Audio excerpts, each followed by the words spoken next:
मेरे सभी साथियों को कोटि कोटि प्रणाम। आज हम संतों और गुरुओं के दर्शन से क्या लाभ होता है, दर्शन और दृष्टि में क्या अंतर है, उसके बारे में बात करेंगे। इसमें जो बात करेंगे वो मैं अपनी तरफ से कुछ नहीं कह रही। कहीं आप सोच रहे हो कि मुझे कोई बहुत आध्यात्मिक जानकारी है, तो आपको साफ साफ कह दूं, ऐसा कुछ नहीं है। ये बातें तो संतों महात्माओं के मुख से सत्संग में सुनी हुई हैं। संत महात्मा कहते हैं कि ये बातें हृदय में रखोगे तो बहुत ही फायदा होगा। सत्संग सुनने का तभी फायदा होता है अगर उनकी बातों पर अमल करें। हमारा मकसद तो जीवन में संतों के दर्शन का क्या महत्व होता है वो बताना है। आज कितना मुश्किल हो गया है कि संतों के दर्शन हो जाएं। हम कोशिश करते हैं उनकी दृष्टि मिल जाए। उनकी एक दृष्टि से कितने कर्म कटते हैं, इस विषय में एक कहानी सुनाऊंगी, उसे सुनकर आप लोग खुश हो जाएंगे। भारत में बहुत ही ऋषि मुनि हुए हैं। उनमें एक ऋषि मुनि नारद जी हैं। नारद मुनि ब्रह्मा जी के शिष्य थे। उन्होंने ब्रह्मा जी को अपने अंदर योग व्यास के द्वारा प्रकट किया हुआ था। एक दिन नारद जी ने देखा कि लोग भागे जा रहे हैं, तो उन्होंने पूछा कहाँ जा रहे हो? तो उन्होंने कहा संत आए हुए हैं, उनके दर्शन करने जा रहे हैं। दूसरे गांव में गए, वहाँ पर लोग भागे जा रहे थे। तो नारद जी ने लोगों से पूछा कहाँ जा रहे हो? तो उन्होंने कहा संत आए हुए हैं, उनके दर्शन करने जा रहे हैं। नारद मुनि जी बड़े हैरान कि लोग संतों के दर्शन से क्या पा सकते हैं। कुछ योग व्यास करें तो कुछ मिले, संतों के दर्शन से क्या मिल सकता है।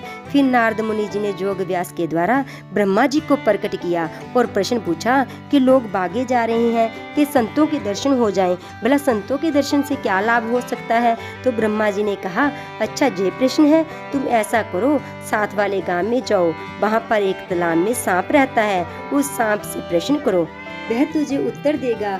तो नारद मुनि जी ने ब्रह्मा जी के कहे अनुसार साथ वाले गांव में जाकर पूछा कि जहाँ कहीं तालाब है। तो गांव वालों ने कहा हाँ जी, एक झोंपड़ी के पीछे तालाब है। वहाँ पर नारद मुनि जी पहुँच गए। वहाँ देखा एक सांप पानी में अपना सिर उठाए खड़ा है। तो नारद मुनि जी ने सांप से पूछा कि सांप जी महाराज यह बताओ, हमें संतों के दर्शन से क्या लाभ। सांप ने सिर फेंक दिया और मर गया। नारद मुनि जी बहुत हैरान हुए। तो फिर नारद मुनि जी ने व्यास योग के द्वारा ब्रह्मा जी को प्रकट किया और कहा कि आपने कहा था कि उस गांव में जाओ, सांप तुम्हारे प्रश्न का उत्तर देगा, मगर उसने उत्तर ही नहीं दिया, वो मर गया। ब्रह्मा जी ने कहा अच्छा ऐसा हो गया, तो कोई बात नहीं, तुम दूर उस गांव में जाओ, उस गांव में सुनियारा रहता है, उस सुनियारे ने एक पिंजरे में तोता पाल रखा है, उस तोते से जाकर पूछो, वह तुझे उत्तर देगा। नारद मुनि जी उस गांव में गए और पूछा जहाँ किसी सुनियारे ने एक तोता पाल रखा है। तो गांव के लोगों ने उत्तर दिया हाँ जी। तो नारद मुनि जी वहाँ पहुँच गए और तोते से प्रश्न किया, तोता जी महाराज यह बताओ कि संतों के दर्शन से क्या लाभ। इस बात को सुनकर तोते ने सिर फेंक दिया और मर गया। नारद मुनि जी बड़े हैरान। तो फिर नारद मुनि जी ने ब्रह्मा जी को प्रकट किया, कहा कि ब्रह्मा जी आप मुझे किस पहेली में डाल रहे हो, वो तोता भी मर गया, प्रश्न का जवाब ही नहीं दिया। तो ब्रह्मा जी ने कहा अच्छा ऐसा हुआ। कहा कोई बात नहीं, अब तुम दूसरे शहर में जाओ, वहाँ एक राजा है, राजा के महल में जाओ, उसकी बड़ी बेगम के कर बच्चा पैदा हुआ है, उस बालक को जाकर पूछो तो वह तुम्हें उत्तर देगा। नारद मुनि जी ने सोचा कि तोता सांप तो ठीक था, कहीं बालक के साथ ऐसा ना हो जाए, दिल धड़क रहा था। तो नारद मुनि जी ने ब्रह्मा जी के हुक्म के मुताबिक वहाँ पहुँच गए और वहाँ जाकर राजा को इतला कर दी। राजा बहुत खुश हुआ कि नारद मुनि जी खुद आए हैं। राजा ने खुद महल से निकलकर कहा कि नारद मुनि जी आप खुद आए हैं, आपने बड़ी कृपा की, मुझे कहते आ जाता। नारद मुनि जी बड़े गंभीर, कहा आपके घर कोई बच्चा पैदा हुआ है। तो राजा ने कहा अभी रानी ने एक बच्चे को जन्म दिया है।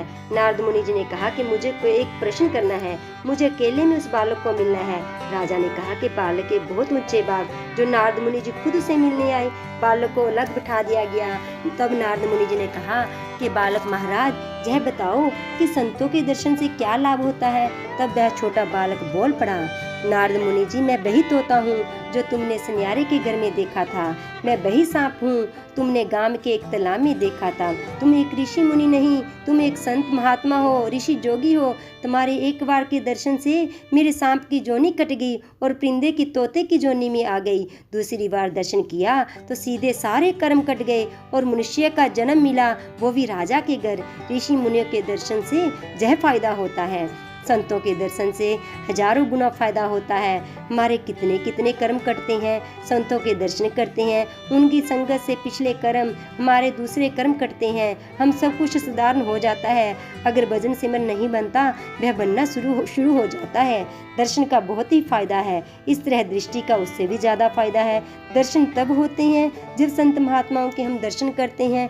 दृष्टि तब है जब संत महात्मा अपनी तवज्जो देकर हमें देखते हैं। अगर जिंदगी में ऐसा मौका मिल जाए, दृष्टि का इतना फायदा है कि बड़े बड़े कर्म कट जाते हैं, उसका कोई हिसाब ही नहीं। इस कहानी के द्वारा हमारा मकसद तो जीवन में संतों के दर्शन का क्या महत्व है वो बताना है। सभी को मेरा कोटि कोटि प्रणाम।